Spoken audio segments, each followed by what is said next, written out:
네, 오늘은 주 안에 있는다 8번째 시간을 갖도록 하겠습니다. 먼저 로마서 8장 38절, 39절을 읽어보겠습니다. 내가 확신하노니 사망이나 생명이나 천사들이나 권세자들이나 현재일이나 장래일이나 능력이나 높음이나 기품이나 다른 어떤 피조물이라도 우리를 우리 주 그리스도 예수 안에 있는 하나님이 사랑해서 끊을 수 없으리라. 아멘. 여기 보면 마지막 부분에 우리 주 그리스도 예수 안에 있는 하나님의 사랑에서 끊을 수 없으리라 이렇게 말씀하고 있습니다. 여기서 우리는 믿는 자들을 말하는 것입니다. 즉 주 안에 있는 자들을 말하는 것이라 이 말씀입니다. 이 주 안에 있는 자들을 그 어떤 것들이 우리 주 그리스도 예수 안에 있는 하나님의 사랑에서 끊을 수 없다는 것입니다. 그러니까 이 말씀은 무슨 의미입니까? 주 안에 있는 자들은 하나님의 사랑에 매여 있는 자들이다. 이 말씀입니다. 그래서 오늘 제목은 하나님의 사랑에 매여 있는 자입니다. 주 안에 있는 내가 누구냐? 하나님의 사랑에 매여 있는 자입니다. 우리는 하나님의 사랑에 매여 있는 자들입니다. 하나님의 사랑에 붙잡혀 있는 자다. 좀 더 이해하기 쉽게 표현하자면 하나님의 사랑으로 보호받고 인도받고 있는 존재다 이 말씀입니다. 히브리서 13장 5절 6절에 보면 이런 말씀이 있습니다. 돈을 사랑하지 말고 있는 바를 족한 줄로 알라. 그가 친히 말씀하시기를 내가 결코 너희를 버리지 아니하고 너희를 떠나지 아니하리라 하셨느니라. 그러므로 우리가 담대히 말하되 주는 나를 돕는 이시니 내가 무서워하지 아니하겠노라. 사람이 내게 어찌하리요 하노라. 이렇게 말씀하고 있습니다. 여기 보면 하나님은 믿는 우리를 결코 버리지 아니하고 떠나지 아니하시겠다고 말씀하고 있습니다. 그래서 히브리서 기자와 그의 동역자들은 이렇게 주님이 우리와 함께 하시면서 도와주시기 때문에 무서워할 이유가 없다는 것입니다. 누구도 자신들을 어찌할 수 없다고 고백하고 있는 것입니다. 오늘 본문과 연관시켜 보면 누구도 하나님의 사랑에서 우리를 끊을 수 없다고 말씀하고 있는 것입니다. 예수님은 요한복음 10장 28절 29절에서 하나님의 손이 우리를 붙잡고 계시기 때문에 아무도 우리를 아버지 손에서 빼앗을 수 없다고 말씀하셨습니다. 제가 또 한번 읽어보겠습니다. 한번 잘 들어보시기 바랍니다. 내가 그들에게 영생을 주노니 영원히 멸망하지 아니할 것이요 또 그들을 내 손에서 빼앗을 자가 없느니라. 그들을 주신 내 아버지는 만물보다 크심에 아무도 아버지 손에서 빼앗을 수 없느니라. 이렇게 말씀하셨습니다. 다시 오늘 본문으로 돌아와서 본다면 오늘 본문의 말씀은 35절의 질문에 대한 답변인 것입니다. 그러면 로마서 8장 35절은 뭐라고 말씀하고 있느냐? 제가 또 읽어보겠습니다. 누가 우리를 그리스도의 사랑에서 끊으리요? 환난이나 공고나 박해나 기근이나 적신이나 위험이나 칼이랴. 이렇게 말씀하고 있습니다. 여기 오면 주 안에 있는 우리를 그 어떤 것이 그리스도의 사랑에서 끊을 수 있을 것인가? 질문하고 있습니다. 주 안에 있는 우리들 주변은 환난이고 곤고고 박해고 기근이고 적신이고 위험이고 칼인데 말입니다. 여기에 대한 정답이 무엇이냐? 끊을 수 없다는 것입니다. 35절에서는 7가지의 경우의 예를 들어 질문했는데 오늘 본문의 답변을 보면 9가지 경우로 예를 들어 대답했습니다.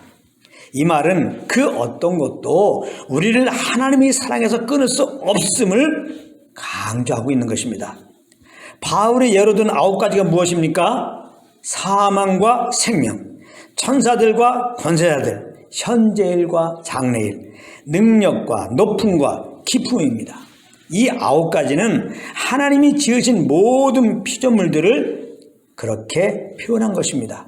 그 어떤 피조물도 하나님의 사랑에서 끊을 수 없다라는 것입니다. 만약 우리를 붙들고 계신 하나님의 그 손에서 우리를 빼앗으려면 하나님보다 큰 자여야 하는데 하나님보다 큰 자가 어디 있습니까? 하나님은 스스로 계신 유일한 창조주이십니다. 그리고 하늘과 땅 아래에 있는 모든 것들은 다 하나님의 피조물인 것입니다. 피조물이 어떻게 창조주를 이길 수 있겠습니까? 그러므로 하나님의 그 사랑의 손에 붙들려 있는 우리를 그 어떤 피조물들도 빼앗을 수가 없고 끊을 수가 없다는 것입니다. 35절에서는 그리스도의 사랑이라고 그랬고 39절에서는 하나님의 사랑이다 이렇게 표현했는데요. 이것은 같은 말입니다. 예수님과 하나님이 하나이시고 하나님의 사랑은 예수 그리스도의 그 십자가를 통하여 나타나는 것이기 때문입니다. 그러므로 주 안에 있는 우리는 꼭 알아야 할 것이 있습니다. 그게 뭐냐? 우리는 하나님의 사랑에 매여 있는 자들이라는 것입니다. 사실 우리는 죄와 허물로 죽은 자들이 아니었습니까? 우리가 죄에서 구원받은 것은 다 우리를 사랑하시는 하나님의 그 손으로 인한 것입니다. 예수님은 우리를 구원하시는 하나님의 손으로 오셔서 그 대속의 죽임을 당하신 것입니다. 그런데 정말 중요한 것은 죄에 빠져있는 우리를 구원하신 그 하나님의 손이 우리를 여전히 붙잡고 계시다는 사실입니다. 그 증거가 무엇입니까? 우리가 너무나 연약하지 않습니까? 그래서 우리는 자주 넘어졌습니다. 그런데 우리는 아주 엎드러지지 않았고 다시 일어나서 이렇게 오늘도 주님을 예배하는 자리에 나와 있다는 사실입니다. 어떻게 이렇게 될 수 있었습니까? 바로 우리를 붙들고 계시는 하나님의 손 때문입니다. 시편 37편 24절입니다. 굉장히 중요한 말씀이니까 한번 잘 귀담아 들으시고 마음에 새기시기 바랍니다. 그는 넘어지나 아주 엎드러지지 아니함은 여호와께서 그의 손으로 붙드심이로다. 아멘. 이런 사실을 성령의 조명으로 익히 알고 있었던 바울은 그래서 로마서 8장 31절에서 하나님이 우리를 위하시면 누가 우리를 대적하리요? 이렇게 말하면서 37절에 보면은 이 모든 일에 우리를 사랑하신 이로 말미암아 우리가 넉넉히 이긴다. 이렇게 고백한 것입니다. 그렇기 때문에 로마서 8장 28절의 말씀처럼 하나님을 사랑하는 자, 곧 그의 뜻대로 부르심을 입은 자들에게는 모든 것이 합력하여 선을 이루게 되는 것입니다. 우리 주변에서 되어지는 일은 우리들의 뜻과 다르게 꼬일 때가 많이 있습니다. 때로는 그것이 너무나 큰 압박이 되어서 우리는 아무것도 할 수 없는 상태가 될 때도 있고 말입니다. 어떤 경우는 내가 지금 예수를 믿는 믿음이 있는가 할 정도로 우리의 신앙 자체가 흔들릴 때도 있습니다. 그런데 분명한 것은 우리를 붙들고 계신 우리를 사랑하시는 하나님의 그 손은 조금의 변함이 없다는 것입니다. 조금의 후회도 없고 조금의 떨림도 없다는 것입니다. 그렇다면 우리가 위경을 당할 때 빨리 좀 건져주시지 왜 건져주심을 늦추셨을까? 혹은 늦추시고 계실까? 이렇게 생각할 때가 있는데요. 우리가 계속 공부하고 있는 바이지만 하나님은 우리의 뜻을 이루시는 것이 아니라 아버지의 그 작정하신 뜻을 이루신다는 사실입니다. 그렇기 때문에 물론 하나님은 진작에 그 위경에서 건져낼 수도 있으시지만 어떤 경우는 그 위경 속에서 하나님의 그 선하신 뜻을 나타내시기 위하여 그 건져냄을 늦추고 계신 것입니다. 그러나 분명한 것은 주 안에 있는 우리는 결코 그 위경으로 망하지 않는다는 것이고 하나님은 그 위경을 통해서 반드시 그 작정하신 하나님의 뜻을 이 세상 가운데 드러내신다는 것입니다. 그래서 주 안에 있는 자들에게는 모든 것이 합력해서 선을 이루신다 이렇게 말씀하고 있는 것입니다. 요셉의 삶이 그것을 증명하고 있습니다. 우리가 다 공부한 것인데요. 형들이 손에 의해서 요셉은 애굽에 팔려갔습니다. 기가 막힌 일 아닙니까? 보디바의 아내로부터 모함을 받고 감옥에 들어갔습니다. 그리고 술 맡은 관원장의 약속을 어기므로 요셉은 기약 없는 감옥 생활을 계속해야 했습니다. 일이 꼬여도 정말 꼬인 겁니다. 하루하루가 괴로운 나날의 연속이라 이 말이에요. 그런데 그 요셉의 삶의 결말은 무엇입니까? 결국 애굽의 총리가 되고 기근으로 죽게 되었을 때 자기 아버지와 형제들을 살리는 통로가 되지 않았습니까?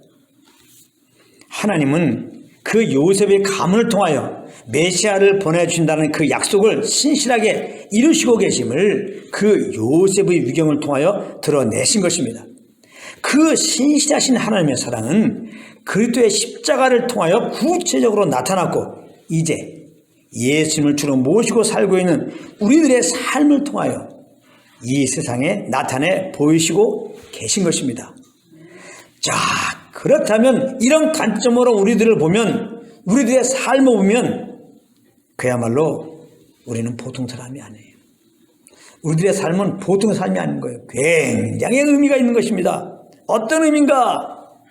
우리는 이 세상 가운데 하나님의 사랑을, 예수 그리스도의 그 십자가의 은혜를 아는 냄새를 나타내는 하나님의 사랑의 향기, 그리스도의 향기가 된다는 것입니다.